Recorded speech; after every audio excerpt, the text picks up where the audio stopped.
Have you ever wondered how to fill in chords given just the melody? Well, today, that's what we're talking about. We're going to take a look at Jingle Bells as well as some other easier pieces.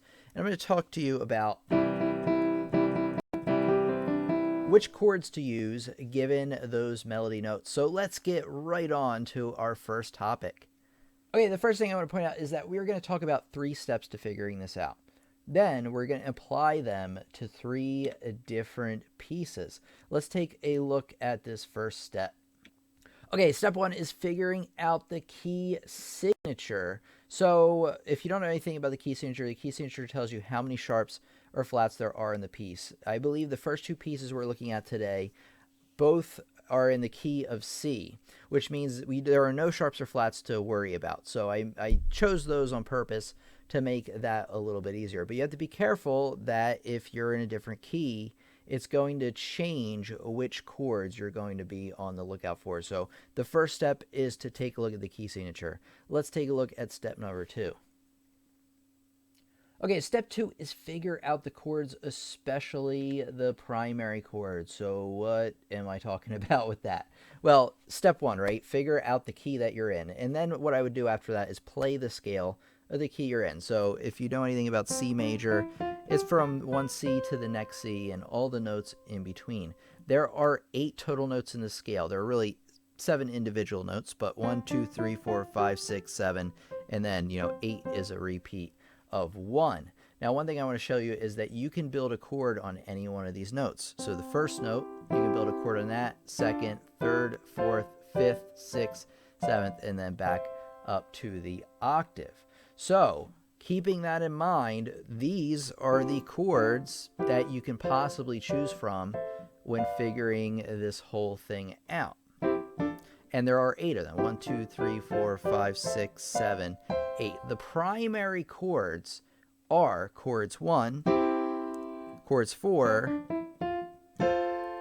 chord 5, and that's it. And the reason you want to be paying attention to what the primary chords are is that they are the most likely chords you're going to be choosing from. You can choose the other chords, but I'm going to show you in a little bit why the primary chords are so important. So you want to be figuring out the chords and then even mark down the primary chords. I mean, I could even get a pen here and I could write up top that the primary chords are C, G, and F. And that way, when I'm looking at each of these, I remember what they are. So I would even recommend writing them down. Let's get on to the next step. So here's what I mean. We have Jingle Bells here. You have your first 3 notes are E's, right?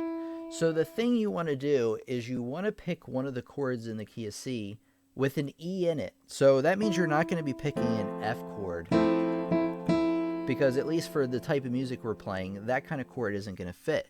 If you can find a chord that has an E in it, chances are it's at least going to sound okay. But you really want to be thinking, is there a primary chord, the C chord, the F chord, or the G chord, where one of the notes is an E? Well, there is, right? Our first chord, C major, C, E, and G. So C major, the first chord, does fit that bill because there is an E in that chord, and actually starting out with the 1 chord is probably the way you want to go 95% of the time. Now, there is a chance that the piece won't start on that, but in this case it does. So actually here, and what I recommend when you're first doing this, only add 1 chord per measure generally, because if you start to, you can add them every single melody note, but it's going to get really, really confusing if you do too many, and it'll start to sound like almost too much is going on. So I would just stick with 1 chord per measure here. So I think we already decided that the C major chord, the 1 chord, works pretty good. In fact, it works pretty well for the rest of the line, and I'm going to explain why when we talk about Jingle Bells here in a second. But I just wanted to show you generally what we're talking about. You want to fit the melody note with the harmony. So let's get on to the next part of the lesson. Okay, now we're going to be taking a look into Jingle Bells. So as I talked about, that first measure, you're going to be using a C chord because the middle note E fits the note you're playing up above. Now, just as an experiment, I could have picked an A minor chord. And like I said, so long as one of the notes fits the melody note, it works. works kinda, but as you know, it doesn't really fit the song.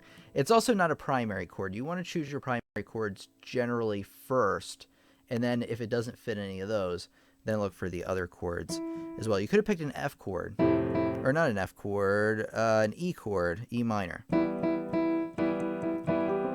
It sounds okay, but like we talked about, it doesn't really fit the song. So I would even choose the C major chord for the entire first line. So I'm just going to write a C above all these measures. And the reason that C works so well for the entire thing is that most of the notes we have here are, you know, E, G, and C. The only note in that entire line that doesn't fit a C chord is the D. And that's okay. You can have notes that don't fit the chord, so long as they're not like right in the beginning of the measure. So it works out pretty well because most of the melody notes are actually in the chords we're playing. Let's take a look at line number 2.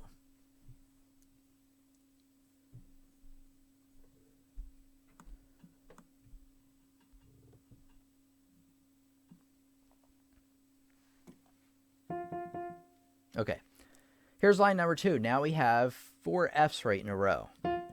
So are we going to stick with that one chord that was C and G? Well, no, right? It just sounds downright awful. So what rule do we forget about? Well, that the note in the right hand should belong to one of the chords in the left hand. So C major no longer applies since C and G, none of them match the F. So you could obviously choose an F chord. And hey, is F a primary chord? It is, and see how good that sounds? So like I said, always gravitate towards those primary chords and write them down at the top of the piece so you remember what they are. And I would say that that F chord might work for the first 2 measures, okay? In this line, and then we want to change chords right here in measure 3 with this E, E, D, D, E. But let's take a look here. So we have E, right, as our first note. Well, which of our chords has an E in it? Well, you could have a 1 chord. And I actually think that works fine.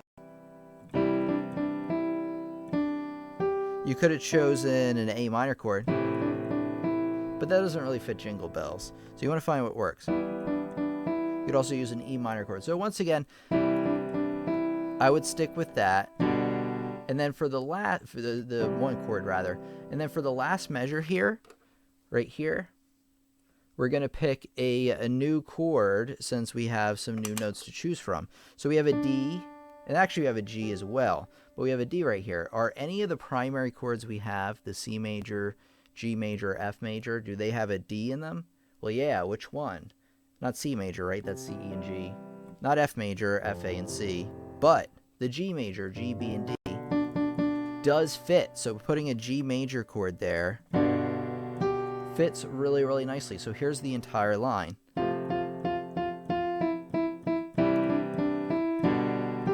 And that works out just fine. I'm wondering if this chord, the chord before, you could maybe make an F major even though the notes don't really fit. So you can experiment around with different chords, and you can actually find different combinations of chords that do work. But like I said, you want to find what kind of chords first? The primary chords. All right, let's take a look at line number 3 is actually exactly the same as all the rest. But at the end is actually like line number 2 again. We're starting with 4 Fs here, so we're going to use that 4 chord again, the F chord.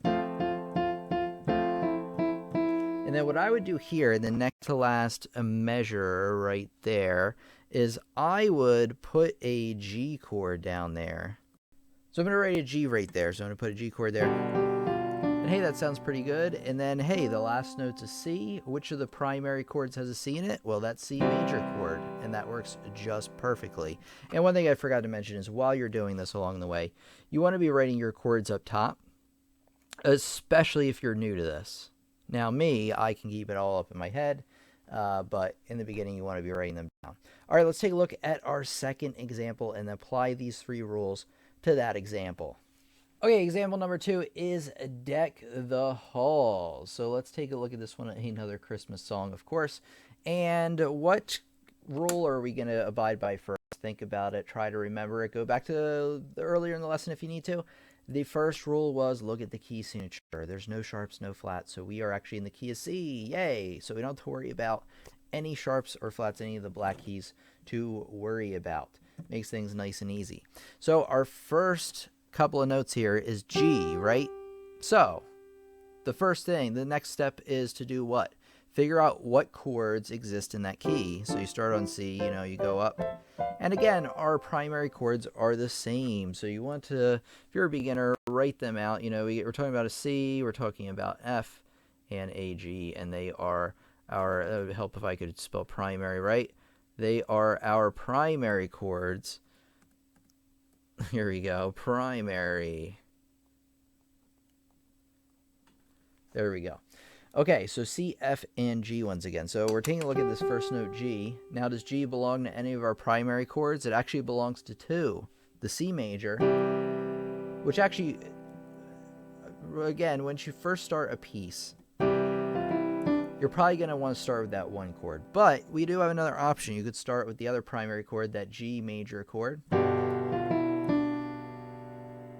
And it works okay, right? But I think C major works a lot better. Okay, let's go on to the next measure here. You can actually use the same chord again because most of the notes we have are C, E, and C. And that fits the C chord pretty well. I mean, you could use an F chord here because C is in that F chord. I kind of like that. Right? I think that fits pretty well. I mean, you could have stuck one chord would have been okay, but let's, we're going to choose C here and then F right here to jazz it up. So like I said, experiment around with these because you might actually find some that sound better than what they usually do there.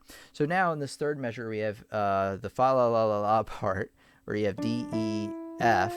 So D, right? What primary chord does D fit with? Well, the G major chord, right? G, B, and D doesn't fit with either of the other two. And hey, I think that sounds pretty good. And then that last measure there, you got a C. So I think, the one chord would be fine. 5 chord doesn't really work.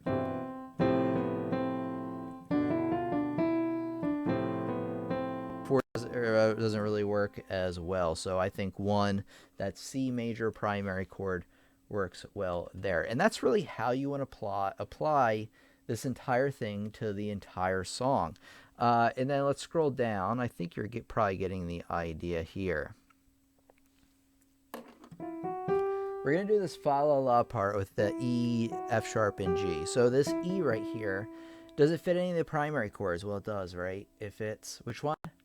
Pause the video if you need to. It fits C major. It doesn't sound too bad, actually. The F sharp I thought was going to conflict, but you're allowed to have an F sharp. You're allowed to have, by the way, all these notes that fit the chords below, they're called chord tones. Anything that doesn't fit the chord below is what we call a non-chord tone. You can have non-chord tones, but in general, you don't want to begin the chord on a non-chord tone. So I wouldn't hit the C chord with the F sharp. That would sound really bad. But I can hit it like that, and it will sound just great. Sorry, little ladybug. Take care, everybody, and thanks for coming out, little ladybug. Hopefully you can make it out for another live stream or see the recording later. Okay, so I think a C chord here works pretty well. And then for the next measure, you have B. So I think, a 5 chord might work well, or really anything else with a B in it. So I think you get the idea by now, where you figure out your key signature, figure out the chords in that key. There should be 7 chords, 8 total if you count the first one again. And then you want to go through, figure out the primary chords, and then see if any of the notes in the right hand fit those primary chords. All right, let's get on to our final example. Okay, example number 3 is Mary Had a Little Lamb. Another, great one to start with, another easier song. But what's wrong with it? It has 2 sharps, right? So when we're looking for the primary chords and all that, it's all different, right? So we have to first look for what sharps are we on the lookout for. Well, we have an F sharp up here. If you don't know anything about key signatures, if you draw a note where the sharp is, you figure out, all right, what note would that be? That would be F. And the second one, C. So it's telling you that all Fs and all Cs in the entire piece are sharped pretty much no matter what. Okay, one thing I want to tell you real quick is this is technically written for violin, so you're going to see 2s and 1s and 0s there. And as you know, on piano, there is no finger 0. So these are the positions on the violin. Ignore them completely, please. So I wanted to get this example, but unfortunately it had that violin part in it. So just so you know what the numbers are about. But anyway, what I would do is first probably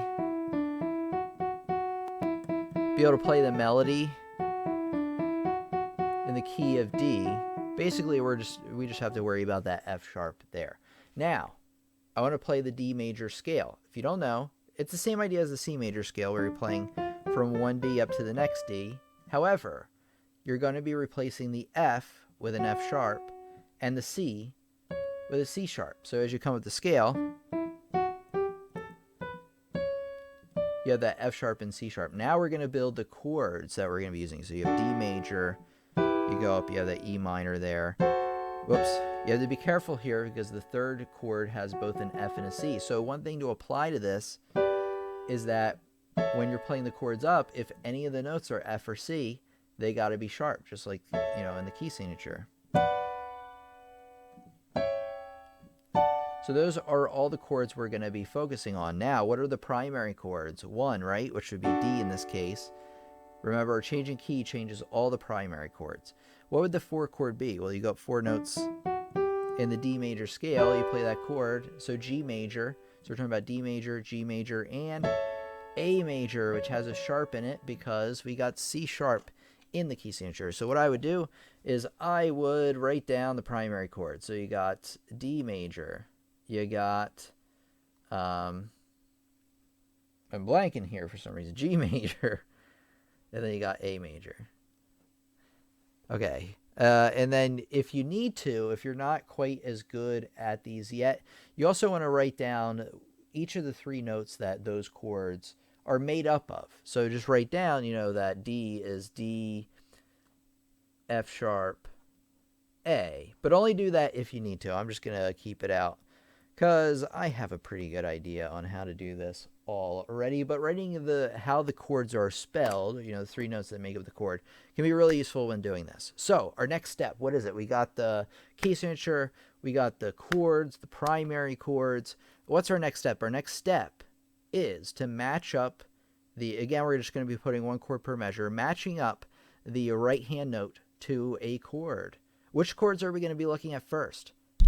The primary chords, of course. So we have an F sharp here is our very first note in the piece. So you're going to be looking for a chord with the F sharp in it. Gee, is there perhaps a primary chord that has an F sharp in it? There is. It's D. It's the first one. D, F sharp, A. So D is a reasonable choice for this first measure here. Right? It works out pretty well. I mean, you could even use that for the second measure since that's F sharp again, or you could look for another chord. If you wanted to maybe make it like a melancholy kind of sound, change up the sound a little bit, you could pick something like F sharp minor, which has a F sharp in it as well. Or another, what would it be? Would it be like B minor, I think? Yeah. So you could choose another chord if you wanted to, but I really think that 1 chord still works well since it's Mary Had a Little Lamb. It's not supposed to be dark and scary or anything like that. So I'm just going to write D again. Now the next measure has 3 E's in it. What do? Right? So you got to figure out, do we have a primary chord that has E in it? Well, D doesn't fit anymore. G doesn't fit anymore. But A does, right? And I think it sounds pretty good. Sounds awesome, in fact. So we're going to do an A major there. Remember, write these down as we go along so we can all keep track of them. Now, the right-hand note here is F sharp again. and 2 A's. So both of those notes actually fit the 1 chord again.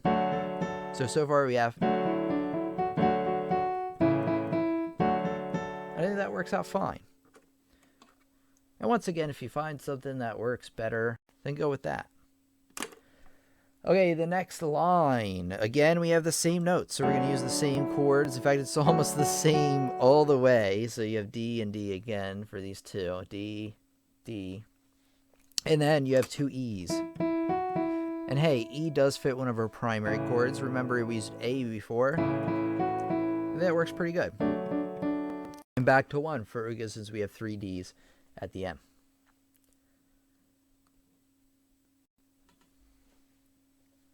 So there you go. Those are the chords of the song. So remember, how do we figure this out? Think about it. So step 1 was, this is the review part of the lesson, step 1 was figure out the key signature. If you don't know your key signatures, check out, I'm going to try to remember to put a video in the description for you about figuring out your key signatures. If you don't know them, then look them up online. So say you had 2 sharps here. Just look up in Google like what key signature has 2 sharps. Now, it can be a major key or a minor key, so that's something you'll have to figure out. But if you check out the video, I've provided it in the description. That should help clarify a lot of the confusion on it. Then, what is the next step? Step number 2 is to figure out what? The primary chords. But before that, you really want to play the scale of the key you're in and play the chords, all the chords, so you kind of understand what they are. Then you want to be writing the primary chords at the top of the piece. Then what do you want to do? Think about it. Think about it. Then you want to see if a right hand note matches any of the chords, especially the primary chords. Look at those first that you have. Chances are they do. 99% of the time, you'll probably find something that works out pretty well. There's always more than one answer like we've talked about, but generally you want to go with the primary chords, and your first chord of the piece most of the time should be a 1 chord. Sometimes it can be a 5 chord. So again, if the note matches, go with that chord. So hopefully that wraps up everything for you. I know a lot of students have been wondering about how to do this, and so here it is. Let's get on to the next part of the lesson. Yes, there's more. Okay, on the main page of the website, I have a lot of courses that I've made, if you don't know about this already. So these courses have the same style of videos that you see here on the YouTube channel, except they are exclusive to the website. You're not going to find those videos here on YouTube. But what I want to tell you is that these courses don't only just include instructional videos, but they also include printable sheet music examples, assignments, real songs to play, and a lot of other things in online activities to enhance your learning. And all these courses have videos and all these things all organized together to help you learn a certain topic. So I highly recommend you come by and check out what my website can offer you. But there's one thing I want to tell you about, since it's a limited time thing, and if you've been thinking about signing up for a while, now's a great time to do it, because until September 14th, there's a fall sale going on. You can get a discount on all courses and all course packs. You can actually sign up for courses individually. I'm actually working on some new ones, really getting back into work with that. So be excited with that. But if you go to the Buy Courses page, you can get courses in course packs, and you can get a deal on them. So you can view, each of these packs, and this one comes with 9 courses, so they come with quite a bit of courses here for what you're paying for. But there's also a discount going on right now on those too, so you can actually snag a pretty good deal. One thing I want to tell you about, as a thank you for coming out today, is that you can use code YouTube to get an additional 15% off. So you get like a double discount, but you got to jump on it because it does end September 14th. So I just wanted to let you know about that. Okay, I hope you really enjoyed today's lesson. Hopefully you got a lot out of it and how to build these chords on Melody Notes. If you want to learn more about building chords, which is really what this whole lesson's based on, check out this playlist. And you also want to subscribe, because we have more great lessons coming out twice a week, and you don't really want to miss out, do you? So you want to subscribe. Thank you so much, everybody, for coming out today and learning with us. This has been Tim from Lessons on the Web, and I'll see you in the next lesson. Thank you so much.